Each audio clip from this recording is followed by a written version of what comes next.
Well, hindi naman nananakot si Lord, ano? At ang Lord natin mabuti. Pero gusto ko sabihin, dito mga kapatid, pahalagahan po natin yung bawat pagkakataon natin buhay na tayo po makapaglingkod sa Panginoon. Kaya sabi ko, matinding pangungusap ko.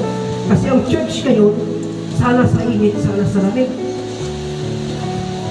Yung mga kapatiran ngayon, ang daming reason. Ang lapit na lang natin, oh. Stay in na, late pa. 100 years old, maglalakad, kabatuhan, kabundukan.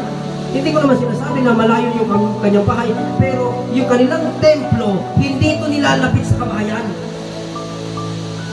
May ano nga yan eh, may harang nga yan eh. Pero 100 years old, ahawat na.